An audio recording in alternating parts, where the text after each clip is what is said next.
Hello मेरे प्यारे दोस्तों, आज हम बात करते हैं कि जो यूपी टेट के एग्ज़ाम में बहुत इम्पोर्टेंट टॉपिक आता है जो कि लर्निंग है।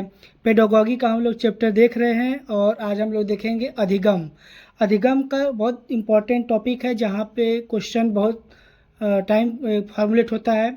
तो मैं बिना देर किए हुए आपको इस प्रकार से समझाऊंगा कि आपके ब्रेन में यदि आप कभी पढ़े हो नहीं पढ़े हो तो आप आसानी से इस चीज़ों को समझ जाएंगे। ठीक है, तो अधिगम का मतलब क्या होता है? जैसे कि आप क्लासरूम में हैं, है ना। तो क्लासरूम में कोई बच्चा है मान लो, है ना। तो बच्चे को किस प्रकार से सिखाया जाता है वही चीज़ यहाँ पे अधिगम है। बच्चा किस प्रकार से लर्निंग करेगा, सिर्फ यही टॉपिक इसमें चर्चा होगी। और बहुत सारे ऐसे व्यूज़ हैं जो साइंटिस्ट लोग अपना वक्तव्य दिए हैं, उनके बारे में भी हम लोग चर्चा करेंगे। और सबसे बड़ी बात है कि हम लास्ट में एमसीक्यूज क्वेश्चन करेंगे, जो बहुविकल्पी क्वेश्चन करेंगे जो एग्जाम में आए हुए हैं और आने की प्रबल संभावना है, जिससे आपकी तैयारी और भी बेहतर हो जाएगी। तो चलिए बिना देर किए हम लोग समझते हैं कि अधिगम क्या होता है। तो सबसे बड़ी बात है कि अधिगम आपके जानकारी में होगा कि अधिगम मतलब क्या होता है। लर्निंग मतलब सीखना। क्या होता है? सीखना होता है। तो अधिगम का अर्थ क्या होता है कि किसी चीज़ को सीखना या किसी ज्ञान को सीखना। जब आप सीखेंगे तो कोई ना कोई नया ज्ञान आपको प्राप्त होगा। चाहे गणित आप सीख रहे हैं, चाहे हिंदी सीख रहे हैं, चाहे आप संस्कृत सीख रहे हैं। जब आपको अध्यापक पढ़ाता है तो कोई ज्ञान आप क्या करते हैं, उसको अर्जित करते हैं। या कोई कौशल आप सीख रहे हैं, कंप्यूटर चलाना सीख रहे हैं, प्रिंटिंग करना सीख रहे हैं, या किसी अन्य प्रकार का आप कार्य सीख रहे हैं, सिलाई सीख रहे हैं, तो भी क्या है, एक लर्निंग के अंतर्गत आता है। आप व्यवहार सीख रहे हैं तो व्यवहार भी आप सीख रहे हैं कि किस प्रकार से मैनर क्या होना चाहिए, है ना। तो वैल्यू आप सीख रहे हैं तो वैल्यू क्या होना चाहिए। और जब सीखते हैं तो उसमें क्या होता है, अस्थाई परिवर्तन आता है ना। हम रामचरितमानस पढ़ रहे हैं या कुछ भी पढ़ रहे हैं तो क्या होता है, हमारे अंदर वो चीज़ सीखने की प्रवृत्ति आती है। यही क्या होती है, लर्निंग होती है। आप सभी लोगों को पता हो गया होगा। अब हम बात करते हैं कि अधिगम, कि आप जैसे सीख रहे हैं, है ना, सीख रहे हैं, पढ़ाई कर रहे हैं, है ना। तो क्या क्या कारक है कि आपको प्रभावित कर सकता है। मान लो आप अपने रूम में पढ़ाई कर रहे हो, आप अपने रूम में बैठकर क्या कर रहे हो, पढ़ाई कर रहे हो। जब आप पढ़ाई कर रहे हो बगल में क्या बज रहा है, डीजे बज रहा है ना, डीजे बज रहा है। बात जब डीजे बजता है तो क्या होगा, बहुत सारा शोरगुल होगा। जब शोर होगा जब शोर होगा तो क्या आप पढ़ाई कर पाओगे? तो बिल्कुल आप पढ़ाई नहीं कर पाओगे। तो मतलब ये क्या हो रहा है, अधिगम को प्रभावित कर रहा है, आपको सीखने की क्षमता को क्या कर रहा है, प्रभावित कर रहा है ना। अब मान लो आपने विद्यालय में गया, आपका ये विद्यालय है ना, आपका विद्यालय है, स्कूल है। अब स्कूल आपका इस जगह पे है जहाँ पे ये रोड है। अब दिन भर क्या है, गाड़ी आ रही है जा रही है, गाड़ी आ रही है जा रही है ना। तो क्या करेगा, डिस्टर्बेंस क्रिएट करेगा और एक तो प्रदूषण आएगा। तो क्या आप यहाँ पे अच्छी व्यवस्था है? नहीं है ना। तो जब भी स्कूल होता है तो रोड से थोड़ा सा दूरी पे होता है कि जिससे बच्चों को अच्छा एनवायरनमेंट हो, है ना। अब हम देखते हैं कि कौन कौन से कारक है जो एग्जाम में पूछे जाते हैं और उसको हम देखते हैं। अच्छा मान लो आप पहले आप समझने की कोशिश कीजिए। मैं ऐसा पढ़ाऊंगा कि आप सभी लोगों को आसानी से हर बातें क्या हो जाएगी, समझ में आ जाएगी। मैं उम्मीद करता हूँ आप सभी लोगों को जितनी बातें अभी तक मैंने बताया है आप ध्यानपूर्वक उसको सीखेंगे। तो मैं कह रहा हूँ दोबारा आपको पढ़ने की ज़रूरत ही नहीं पड़ेगी। और मेरा ये चैलेंज है, यदि आपने ध्यान से मेरे लेक्चर को आपने सुन लिया, कभी आप आजीवन नहीं भूलोगे। अब मान लो कोई बच्चा है ना। तो कोई बच्चा, अब आपको पता है कि माता पिता से पैदा हुआ है ना। तो अब कुछ गुण माता का आएगा, कुछ गुण पिता का आएगा, है ना। तो इसको क्या कहते हैं, विरासत कहते हैं। विरासत में क्या मिला है, तो विरासत में अब ये नहीं कर सकते हो कि किसान का बेटा किसान होगा, है ना, या डीएम का बेटा डीएम ही ऑलवेज होगा, ऐसा संभव नहीं होता है। लेकिन क्या होता है उसके, अब देखो किसान क्या मेहनत करता है, तो मेहनत क्या है, तो मेहनत आपको मिलता है भाई, सिखाता है आपको मेहनत करना, सिखाता है कि मेहनत करो, चाहे आप जिस फील्ड में जा रहे हो, चाहे आप शिक्षा के क्षेत्र में जा रहे हो या आप किसी अन्य कार्य में जा रहे हो, तो कुछ गुण आपको मिलते हैं। जैसे आपकी किसान लंबा चौड़ा है ना, या पतला दुबला है या बॉडी वाला है, जिस प्रकार से है वो आपको क्या मिलता है, नेचुरली कुछ न कुछ चीज़ें मिलती रहती है। ये क्या आता है, विरासत में। अब विरासत में हो सकता है कि मामा के फैमिली का मम्मी के फैमिली के आपको कुछ मिल जाए, है ना, पिताजी की फैमिली का गुण आपको मिल है ना। तो ये चीज़ें अलग बात है, ये क्या है, अलग बात है। लेकिन विरासत में आपको क्या होता है, कुछ न कुछ चीज़ें मिलती रहती है। जैसे आप कहते हो कि मम्मी का आँख पड़ गई या पिताजी का होठ पड़ गया, इस प्रकार से आप क्या कहते हो, ये विरासत में मिला हुआ है। तो विरासत में क्या मिला है, व्यक्ति के जन्मजात गुण मिलते हैं, मानसिक गुण मिलते हैं, शारीरिक क्षमता मतलब क्या हो गया, आँख कान नाक ऐसे मिलते हैं, है ना। तो क्या कर रहा है, प्रभावित कर रहा है, क्या कर रहा है, प्रभावित कर रहा है। क्या कर रहा है, बच्चों का जो हेरिडिटी पावर होता है, हो सकता है कि मम्मी अब देखो, अब मैं आपको समझाना चाहता हूँ यहाँ पे कारक क्या है। अब मान लो कि परिवार में किसी को एचआईवी है, माता पिता को एचआईवी है, तो हो सकता है कि बच्चे को भी क्या हो जाए, एचआईवी हो जाए, है ना। तो जन्मजात गुण आपको मिला कि नहीं मिला। अब आँख कान नाक पड़ना ये कोई आपके कारक नहीं है, आपको प्रभाव नहीं कर रहा है। ये तो आपका मतलब अच्छी चीज़ है कि माता को आँख मिल रहा है और पिताजी को नाक पड़ रहा है, कान पड़ रहा है, अच्छी बात है। लेकिन एचआईवी रोग यदि आपको आ जाए, विरासत में मिल जाए, है ना, या वर्णांधता, आपने सुना होगा वर्णांधता, वर्णांधता इसको कहते हैं इंग्लिश में कलर ब्लाइंडनेस, है ना। जब कलर ब्लाइंडनेस आपको रोग मिल जाता है, यदि माता पिता से ये रोग आपके अंदर आ जाता है, तो क्या होती है, आपका फ्यूचर खराब हो जाता है। तो इसको क्या कहेंगे, सीखने की क्षमता क्या होता है, कारक प्रभावित हो रहा है ना। वर्णांधता हो गया तो समस्या है, एचआईवी हो गया तो भी समस्या हो गया, अन्य जो रोग हो जा रहे हैं जो कि आपको हेरिडिटी मिल रही है ना, तो ये चीज़ें क्या हो जाएगी, प्रॉब्लम क्रिएट करेगी। मेरी बातें समझ में आया कि नहीं आया आपको, कि कारक कैसे हैं, ये कारक कारण क्यों है। आप काउंटर क्वेश्चन आप सोचिए कि विरासत में हमको आँख कान मिलता है, तो ये आपका कारण नहीं, सीखने में कोई प्रभावित नहीं कर रहा है। आँख कान अच्छी बात है, लेकिन वही वर्णांधता रोग हो जाए, है ना, जो कि माता पिता से होके आते हैं, या एचआईवी होता है ना, यदि प्रिकॉशन नहीं होता बच्चों की भी हो जाए, तो ये क्या हो जाएगा, प्रॉब्लम क्रिएट हो जाएगा, है ना। तो बात मेरी समझ में आ रही है। अब सीखने में क्या कमी हो जाएगी, जिससे आपका पर्यावरण, पर्यावरण का मतलब क्या हो गया, आपने के विद्यालय का अभी बताया मैंने, आपका विद्यालय आपके रोड के आसपास है, या आपका जो घर है ना, ये घर है, ये घर है, आप आपके बगल में लाउड स्पीकर बज रहा है, या किसी अन्य प्रकार से बच्चे बहुत ज़्यादा घर में हैं, तो शोरगुल कारण आप क्या करोगे, लर्निंग सीख नहीं पाओगे, मतलब आप क्या करोगे, अधिगम नहीं कर पाओगे। ये आपको प्रभावित कर रहा है, सीखने में प्रभावित कर रहा है। दूसरी बात क्या है, प्रेरणा, प्रेरणा कैसे है, पर्यावरण में आप समझ गए, परिवार में समस्या है, विद्यालय पे कोई समस्या है ना, सामाजिक परिवेश में आपका माहौल कैसा है ना। तो माहौल का भी आपका पर्यावरण पे क्या आता है, माहौल का पर्यावरण कैसा है, अगल बगल के लोग कैसे, नशेबाज वाले लोग हैं तो आप नशा सीख पाओगे, है ना। अगल बगल यदि आपके पढ़ने लिखने वाले हैं, क्रिएटिव माइंड के हैं, तो आपको पर्यावरण मिल गया, सामाजिक परिवेश अच्छा है, तो आप अच्छा कर पाओगे, नहीं तो नहीं कर पाओगे। अब बात आती है प्रेरणा, मोटिवेशन कहाँ से मिलता है। यदि मोटिवेशन आपके अंदर नहीं है, सीखने की रुचि नहीं है, तो ये भी आपका बहुत बड़ा कारण बन सकता है लर्निंग में।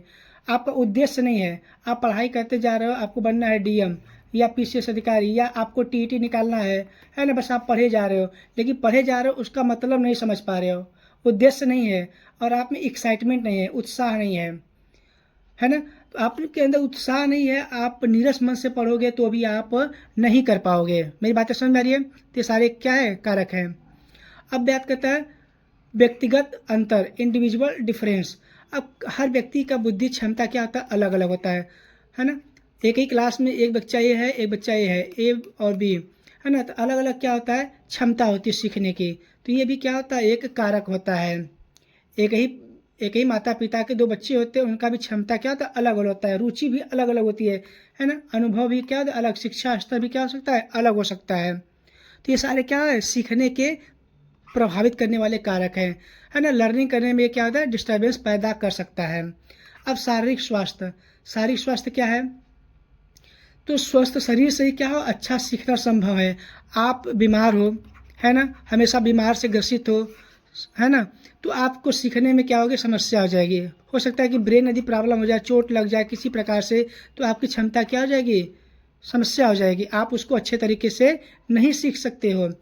और सामाजिक वातावरण, मैंने बताया था सोशियो कल्चर, संस्कार कैसे हैं, परंपराएं घर में क्या है, सामाजिक मान्यताएं क्या है। हो सकता है कि आप बीमार हो रहे हो, स्नेक काट लिया, मान लो सांप आपको काट लिया, अब आप झाड़ फूँक के चक्कर में, है ना, सामाजिक मान्यताएं चलो झाड़ फूँक किया जाए, है ना, लेकिन कोई कोई सांप के काटने से बच सकते हो, लेकिन हो सकता है कोबरा काट ले, करैत काट ले, या अन्य और भी जो सांप है काट ले, तो शायद ही आप बचना मुश्किल हो सकता है। मेरी बातें समझ में आ रही है? तो ये सामाजिक वातावरण भी आपको सीखने में क्या हो सकती है, प्रभावित कर सकती है। और मैं एक क्यों बता रहा हूँ, क्योंकि एग्जाम में पूछा जाएगा, आपसे क्वेश्चन दे दिया जाएगा कि निम्न से बताओ कौन सा प्रभावित करने वाले कारक है या नहीं है। ऑप्शन दे देगा 4। अब बोल देगा क्या विरासत है, विरासत है, तो आपको पता होगा अरे विरासत में, हेरिडिटी में तो उसको आँख कान मिलता है, ये तो कैसे प्रभावित होगा। लेकिन दूसरा पॉइंट आप समझिए ना, दूसरा पॉइंट, यदि माता पिता को कोई रोग हो जा रहा है ना, कोई रोग हो जाएगा तो क्या हो जाएगा, बच्चे को भी वो रोग होगा, तो जिससे क्या हो जाएगा, उसकी क्षमता की कमी हो जाएगी। बातें मेरी समझ में आ रही है? तो क्या दूसरा पर्यावरण भी कारक हो सकते हैं? ऑप्शन में देखिए, हाँ कारक हो सकते हैं। परिवार का माहौल कैसा है, परिवार में पढ़े लिखे लोग हैं या सब लोग दारू पीने वाले लोग हैं तो बच्चा भी वैसा ही संस्कार सीखेगा। गाली वाले देने वाले लोग हैं तो ही बच्चा सीखेगा। विद्यालय में कैसा है ना। और तीसरा क्या, प्रेरणा, उसको प्रेरणा मिलता है कि नहीं। देखिए किसी चीज़ को स्टार्ट करना बड़ा आसान होता है, लेकिन उसको कंटिन्यू करना सीखने की प्रवृत्ति को, वो बहुत कठिन होता है। स्टार्ट सब लोग कर लेते हैं, लेकिन उसको अंत तक लेके जाने की क्षमता क्या होता है, वो आपको मोटिवेशन ही जागृत करता है ना। मोटिवेशन नहीं है, रुचि नहीं है, उद्देश्य नहीं, आप ज़बरदस्ती काम करवाओगे तो वो लर्निंग नहीं कर पाएगा। मेरी बातें समझ पा रही है आप लोग? ठीक है। और व्यक्तिगत क्या होता है, डिफरेंसेस होते हैं।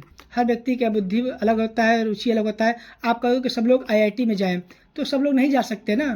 कोई ग्रेजुएशन करेगा, है ना, बीए करेगा, उसकी क्षमता अलग है। कोई आईआईटी पसंद कर रहा है, मैथ पढ़ना पसंद कर रहा है, तो बुद्धि और रुचि अलग अलग होती है। स्वास्थ्य बता दिया, और सामाजिक वातावरण। तो आपको क्या है, 6 कारक है। इंपॉर्टेंट क्या है, ये 6 कारक है। एक बार 2 बार देख लेंगे, समझ में आ जाएगा आपको। चलिए देखते हैं, बहुत इंपॉर्टेंट है। मैं ऐसा बताऊंगा कि आपको दोबारा कभी पढ़ने की जरूरत नहीं पड़ेगी। ठीक है।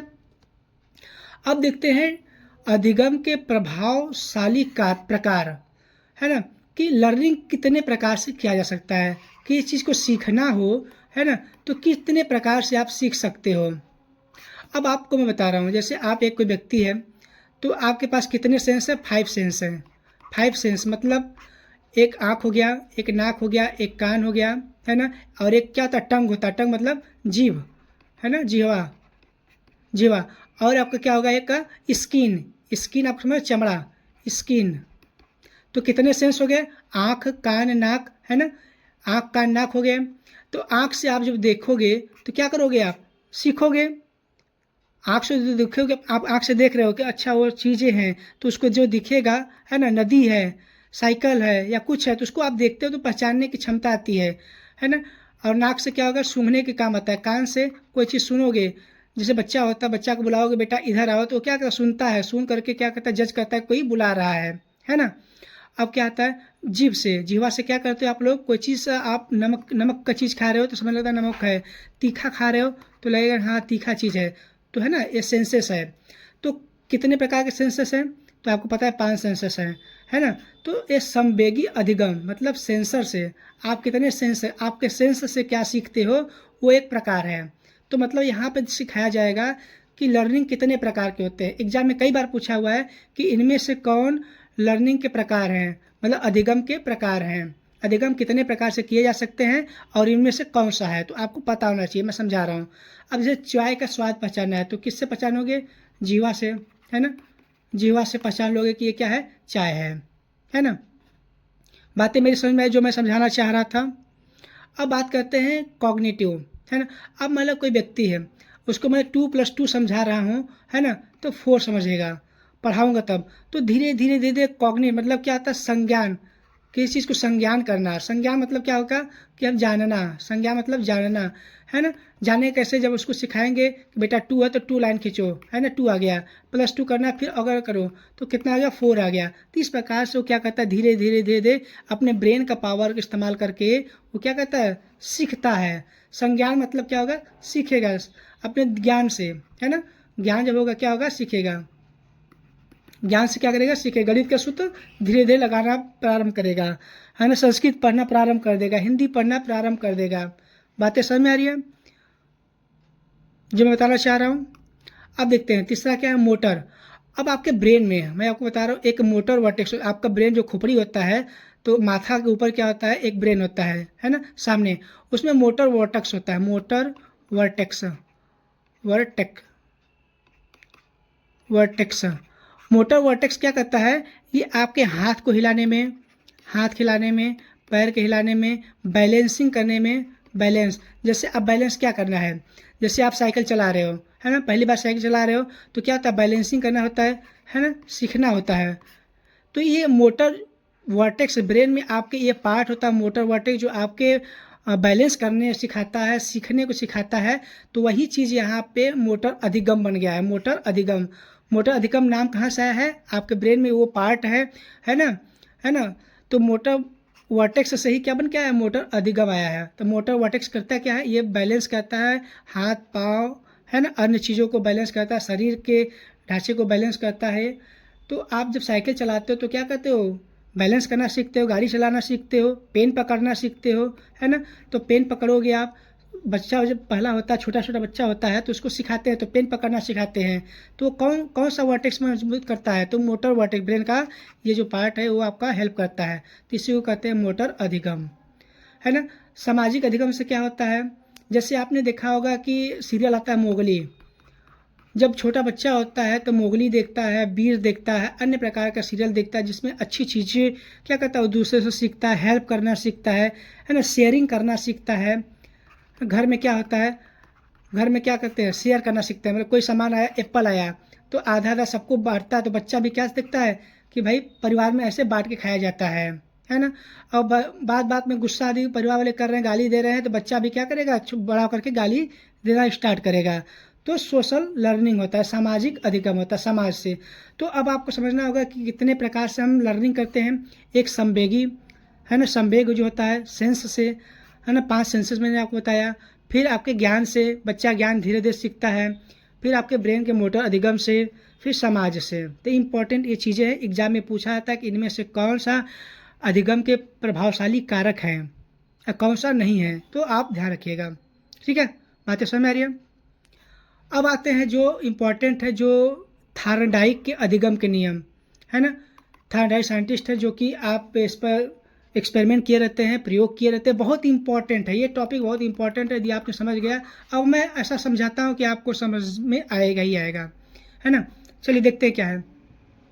थार्नडाइक जी क्या कहते हैं कि कहते हैं कि मान लो बच्चा तुमको कोई चीज़ सीखना है, कोई चीज़ सीखना है, नहीं आ रहा है।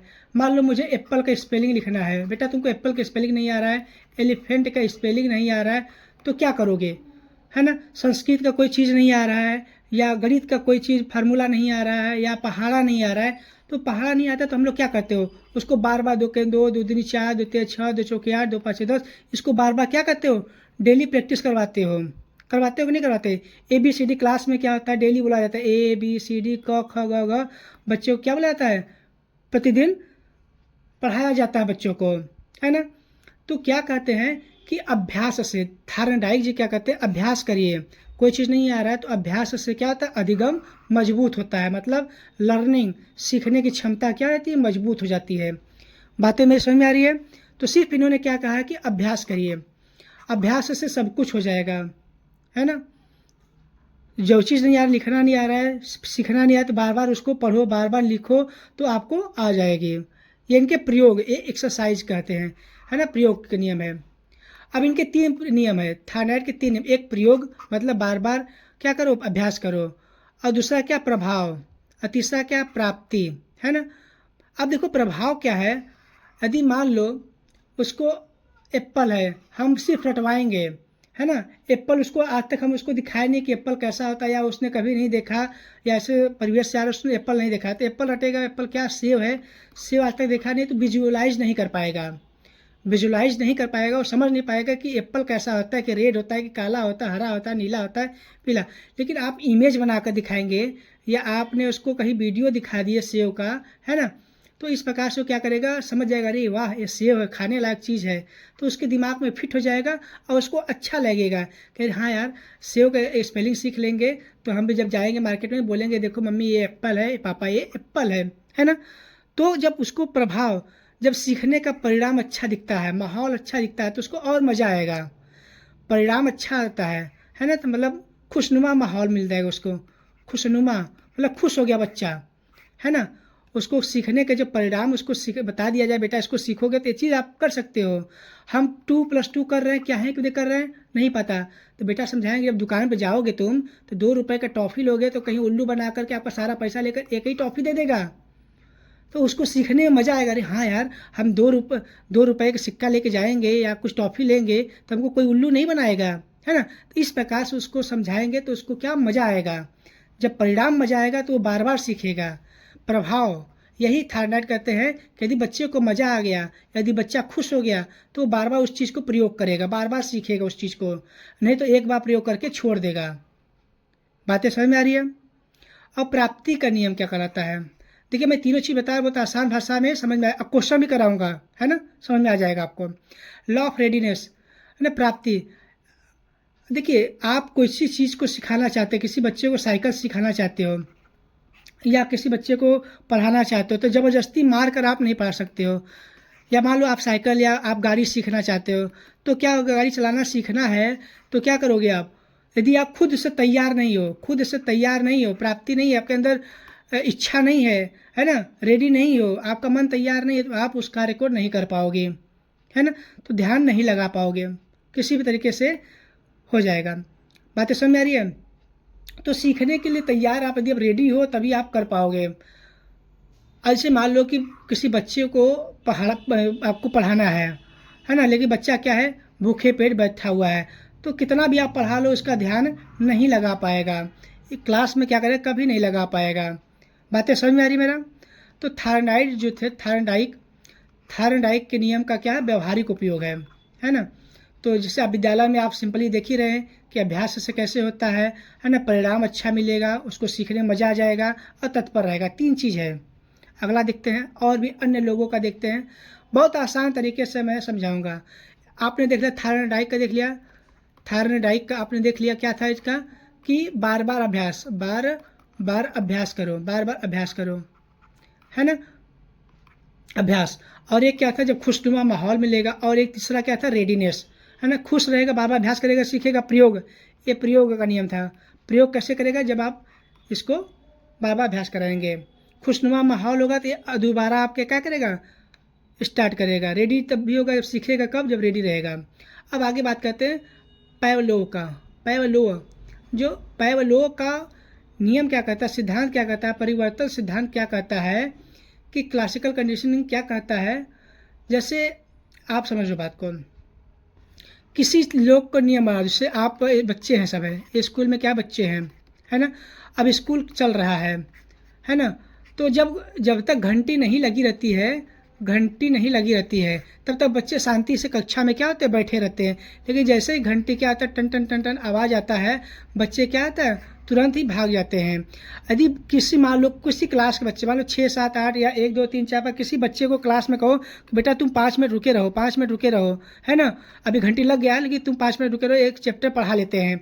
लेकिन बच्चे का ध्यान नहीं लगेगा, क्यों नहीं लगेगा, क्योंकि उसके ब्रेन में ये फिट हो चुका है, घंटी लगते ही मुझे भूख लग जाएगा, घंटी लगते ही क्या हो जाएगा, मुझे भूख लग जाएगा। फिर उसका सारा का सारा ध्यान खाने की तरफ रहेगा, आप कितना भी पढ़ाओगे ध्यान उसका आकर्षित नहीं होगा, है ना। तो ये एक रूल बन जाता है, दिमाग में सेट हो जाती है बातें, है ना, कि ये घंटी लगते ही, या अन्य कार्य, ऐसे बहुत सारे ऐसे कार्य हैं, जैसे घंटी लगते ही छुट्टी हो जाती है, आप कितना ही पढ़ाओगे, भागने की प्लानिंग करेंगे बच्चे। तो आप ऐसा समझिए, है ना। तो आप उसको प्रेशर नहीं दे सकते, पैवलोव के मार्क्स में प्रेशर नहीं दे सकते, मतलब घंटी लगा दिए तो भागेगा ही बच्चा। दिमाग समझ रहे हो नहीं मेरी बात को, समझने का तरीका का समझियो। अब यहाँ पे क्या है, इसका प्रत्येक उत्तेजना के साथ एक प्रतिक्रिया जुड़ी होती है ना। प्रत्येक उत्तेजना मतलब जैसे ही घंटी लगी, है ना, जैसे ही घंटी लगी क्या जाएगा, उसका प्रतिक्रिया स्टार्ट हो गया कि भूख लगने लगा। बातें समझ में आ रही है, एक दूसरे से क्या हुआ, जुड़ा हुआ है। जैसे कुत्ते की घंटी बजा करके भोजन की आदत दिलाना। जैसे कुत्ते को कभी कभी जो क्या होता है, जहाँ पे कुत्ता पालन करते हैं लोग, वहाँ पे एक घंटी या सेट कर देते हैं, उससे पहले खाना नहीं देते, घंटी बजाते हैं, धीरे धीरे आदत डालते हैं कि जो घंटी बजेगा तभी तुमको खाना मिलेगा। तो एक समय बाद घंटी लगता है जब, तो उसको खाना क्या होता है, वो तुरंत अपने समय पे आ जाता है। तो पैवलोव जो कहते हैं कि क्या होता है, एक आदत बन जाती है ना, कि प्रत्येक उत्तेजना के साथ क्या होती है, एक प्रतिक्रिया हमेशा जुड़ा रहता है। तो बातें समझ में आई कि नहीं आई? अब स्किनर महोदय जी क्या कहते हैं, स्किनर जी का सिद्धांत क्या है ना। अब इसमें देखा पावलोव क्या था, आदत, ये आदत वाली बात है। पावलोव जी कहते हैं आदत बनाना, किसी चीज़ को आदत बन जाएगा तो उस टाइम पे वो चीज़ कार्य करना पड़ता है। जैसे आप डेली 5 बजे उठते हो तो आपका नींद ऑटोमेटिक क्या होता है, 5 बजे खुल जाएगा, है ना। बातें समझ में आ रही है? अब स्किनर महोदय क्या कहते हैं, जैसे आप कभी आप स्कूल में विद्यालय में देखे होंगे कि बच्चे कभी देर आते हैं, लेकिन कोई कोई अध्यापक लोग क्या करते हैं, है ना, कि जो बच्चा पहले आता है उसको इनाम देते हैं, उनको क्या करते हैं, टॉफ़ी बांटते हैं, लो बच्चा टॉफ़ी लो, है ना, टॉफ़ी लो, जो पहले आएगा उसको टॉफ़ी मिलेगा, पेन मिलेगा, किताब मिलेगा या कुछ अन्य चीज़ उसको दिया जाएगा। इस प्रकार से इनाम देंगे हम, तो क्या होता है बच्चों में होगा यार कि हम पहले चलेंगे, हमको आज मिलेगा, है ना। तो ऐसे प्रयोग क्या होते हैं, तो व्यवहार में लाया जाता है बच्चों, है ना। स्किनर महोदय कहते हैं कि बच्चों को कुछ करना है तो उनको पुरस्कार की तरफ से या दंड दे करके या कुछ इस प्रकार से आप उसको व्यवहार में ला सकते हैं, है ना। व्यवहार में लाने के लिए क्या करना पड़ेगा, स्किनर स्किनर जी कहते हैं कि हमें स्टार दे दे, मान लो स्टार दे दे या उसका प्रोत्साहन करें या, है ना, पुरस्कार दे या दंड दे, तो उसको क्या हो सकता है, वो लर्निंग कैपेसिटी उसकी बढ़ जाएगी, आने की प्रवृत्ति बढ़ जाएगी, उसका व्यवहार परिवर्तन हो जाएगा, है ना। बातें समझ आ रही है? तो आप कैसे समझोगे, कैसे याद करोगे, तो याद भी करना हमें जरूरी है। स्किनर मतलब क्या कहते हैं, स्टार देते हैं। देखो याद करने का तरीका भी दिखा रहे हो। स्किनर क्या देते हैं, स्टार देते हैं।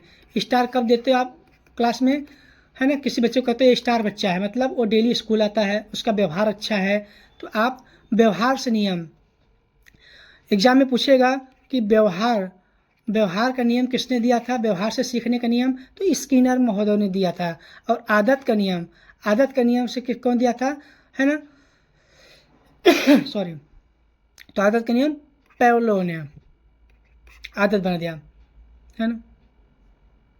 तो बातें समझ में आ रही है? अब जैसे अच्छा व्यवहार करने पर किसी बच्चे को क्या कह दिया जाए, स्टार दे दिया जाए, है ना। बातें समझ रही है? अब बेंडूरा क्या कहता है कि बेंडूरा जी कहते हैं कि बिहेवियर व्यवहार यहाँ पे इस सेंस में कहा जाता है कि आप दूसरे से देख करके क्या सीख रहे हैं, क्या सीखते हैं। जैसे मान लो आप विराट कोहली हैं, है ना।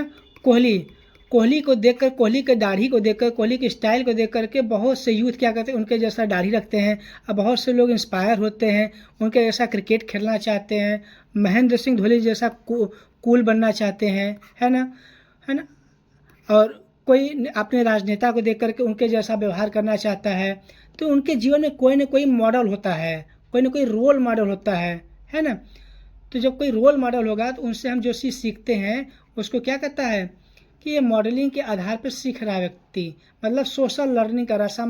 समाज से क्या देख करके सीख रहा है, समाज में किसको वो आइडियल मान रहा है, किस संत को मान रहा है, किस खिलाड़ी को मान रहा है, किस प्लेयर को मान रहा है। कोई रोनाल्डो को मानता है, कोई विराट कोहली को मानता है, कोई सचिन तेंदुलकर को, तो अपना एक रोल मॉडल, कोई एक्टर को मानता है, कोई एक्ट्रेस को मानता है ना। एक रोल मॉडल सबका है।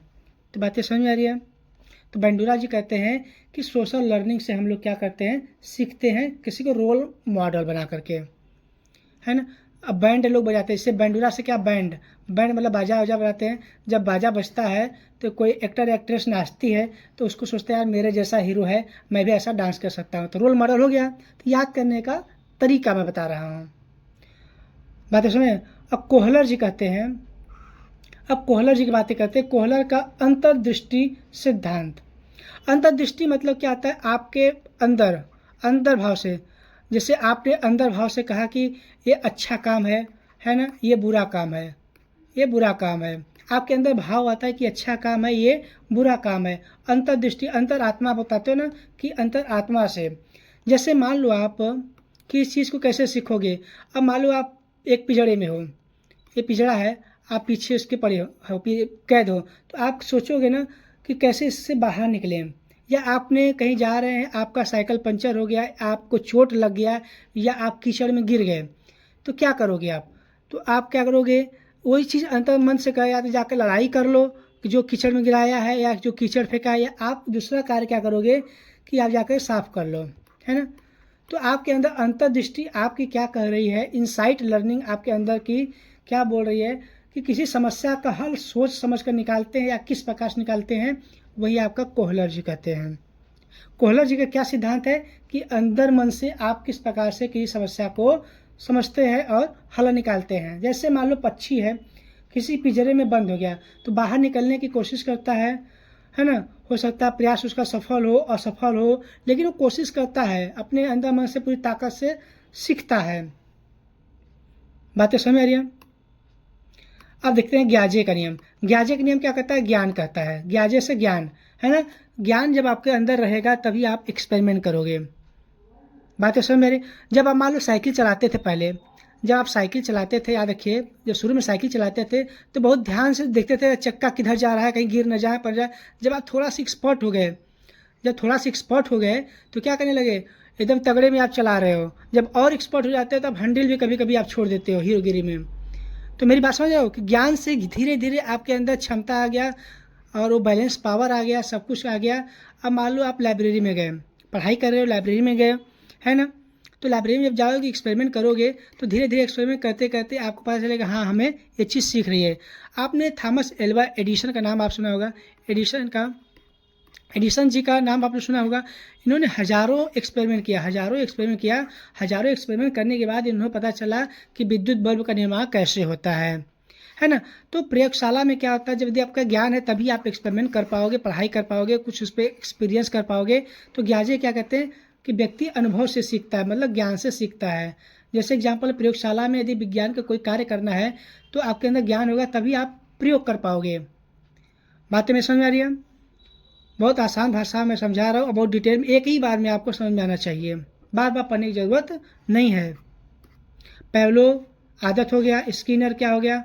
स्टार देना, है ना? किस कोई बच्चा अच्छा कार्य कर रहा है उसको स्टार देना। बंडूरा मतलब मॉडलिंग के थ्रू सब सीखना या समाज के साथ सीखना। Kohler insight learning. ग्याजे एग्जाम में पूछा जाता है, मैं क्यों बता रहा हूँ इस पर, एग्जाम में पूछा जाएगा बार बार कि पेवलो ने क्या बात कहा था, है ना? स्किनर का क्या ऑप्शन दे देगा, अभी मैं आपको ऑप्शन दूंगा, एमसीक्यू कराऊंगा तो समझ में आ जाएगा आपको कैसे क्वेश्चन बनता है। अब देखते हैं अधिगम का वक्र, मतलब सीखने की क्षमता क्या होती है। अब मान लो कोई बच्चा है तो शुरू में क्या है, उसको कुछ नहीं मालूम होता, क्या होता है, उसको धीरे धीरे मालूम होता है, धीरे धीरे धीरे मालूम होता है, धीरे धीरे सीखते सीखते सीखते एक पीक पॉइंट हो जाता है। मान लो आप ही मान लो पहले क्या था, आपने पढ़ाई किया, high school, inter, graduation, B Ed, TET सब मतलब बीएड कर लिया आपने, है ना? बीटीसी कर लिया, आप टीचर बन गए। तो एक क्षमता था, शुरू में कुछ नहीं आता था, धीरे धीरे आप पढ़ाई कर लिए। अब 1 साल के बाद अब सरकार क्या नियम निकाल दी कि टीटी आपको उत्तीर्ण करना है ना? आप स्टेबल हो चुके, लाइफ में क्या थे, स्टेबल हो चुके, स्थिर हो चुके थे।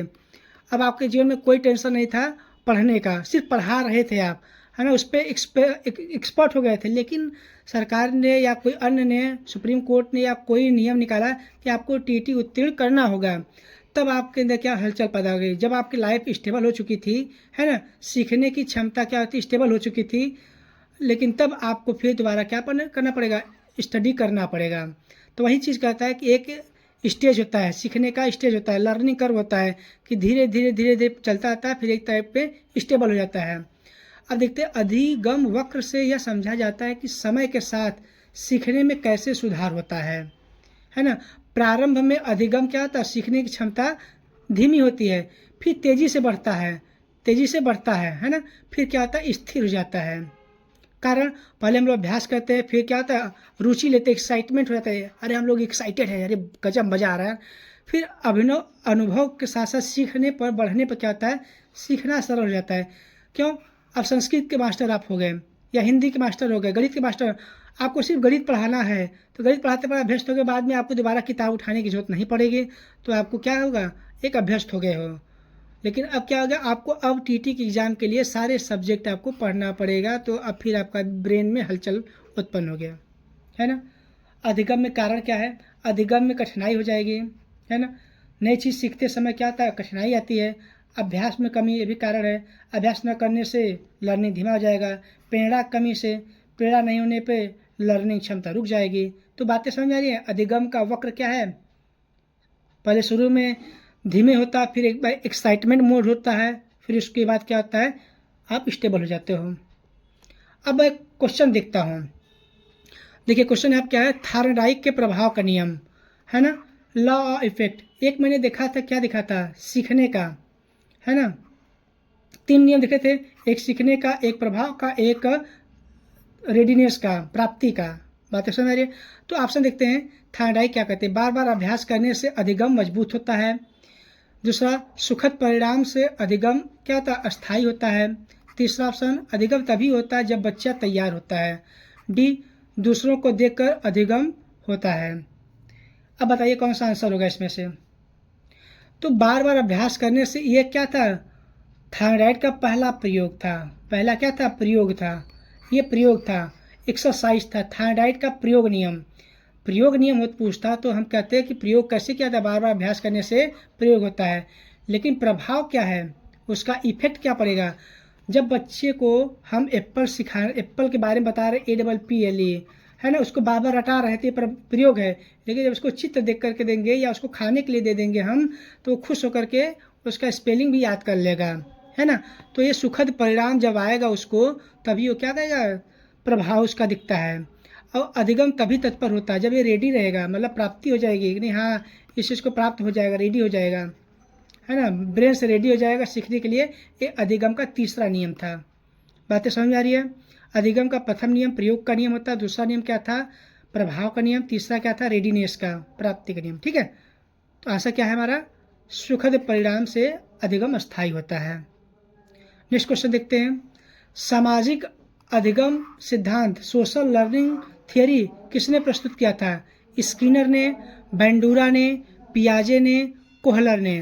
बताइए किसने किया था, स्किनर ने दिया था या बेंडूरा ने दिया था या पियाजे ने या कोहलर ने, बताइए।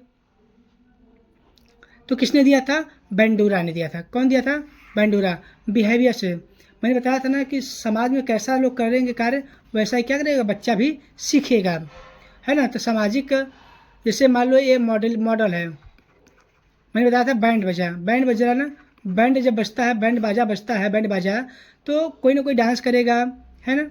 या बैंड बाजा म्यूजिक बज रहा है, तो कोई आपका फेवरेट स्टार, या आप रील देखते हो तो देखते हो कि कोई स्टार, हाँ विराट कोहली डांस कर रहा है या कोई कर रहा है, तो आप उसको देख करके एक्साइटमेंट होते हो कि हमारा ये रोल मॉडल है ना। तो समाज में देखते हो इनको, है ना, कोई IAS बन गया, आपके समाज में कोई IAS बन गया, तो आप कहते हैं यार सोशल समाज में IAS बन गया, हम भी ऐसा बनेंगे। तो बातें समझ आ रही है, ये बेंडूरा का नियम था। बातें समझ।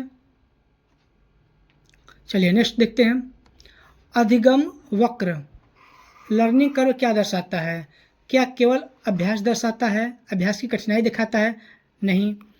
समय और अधिगम में प्रगति का संबंध देखते हैं, इनाम और सजा का उपयोग या अधिगम के प्रकार क्या है। मैंने आपको बताया था एक चीज़ कि जब बच्चा छोटा हो तो धीरे धीरे सीखता है, लेकिन एक स्टेज होता है कि वो बहुत काफ़ी स्पीड से पढ़ता है, फिर उसके बाद स्थिर हो जाता है। मेरी बातें समझ आ रहे हैं। तो समय और सीखने के प्रगति में संबंध बताता है, प्रगति में संबंध बताता है ये अधिगम का वक्र। बातें समझ आ रही है। अब कोहलर का नियम, कोहलर का अंतर्दृष्टि सिद्धांत किस पर आधारित है, चलिए देखते हैं। अचानक समस्या का हल मिल जाना, अभ्यास से सीखना, इनाम दंड से सीखना, दूसरों को देखकर सीखना, है ना। तो अचानक समस्या का हल मिल जाना क्या ये है, मान लो आप पिंजड़े में कैद हो, पिंजड़े में कैद हो, मान लो चिड़िया कैद है ना, कोई चिड़िया है कैद है, तो कैद है, अचानक उसको क्या मिल जाता है, जगह मिल जाता है निकलने का। तो अचानक क्या होता है, समस्या का जो समाधान उसको मिल जाता है, उसको अंतरात्मा से आवाज़ मिल जाती है कि नहीं इधर से निकलो, रास्ता मिल जाता है। या कहीं आप फंसे हुए हो, बहुत इमरजेंसी में फंसे हुए हो, आपको सलूशन तुरंत मिल जाता है, तो आप क्या खुश हो जाते हो कि हाँ अरे हमें समस्या का हल मिल गया है ना। या आप सही गलत के रास्ते पे हो, तो आपको पता चलता है कि नहीं क्या सही है क्या गलत है, आपने डिसाइड किया अंतरात्मा से, वो भी क्या है, अंतर्दृष्टि सिद्धांत कहलाता है। ठीक है, कोहलर का नियम है। बातें समझ रही है, ये भी आंसर सही है। तो आप सभी लोगों को कैसा लगा है सेशन, उम्मीद करता हूँ कि सेशन आप सभी लोगों को बहुत अच्छा लगा होगा। तो थैंक यू वेरी मच, और चैनल को लाइक और सब्सक्राइब ज़रूर करें। बहुत ही आसान भाषा में दोबारा कहीं पढ़ने की जरूरत नहीं पड़ेगी, मैं ऐसे ही चैप्टर लाऊंगा जिसको बहुत ही आसान तरीके से आप सभी लोग समझ पाओगे। Thank you very much.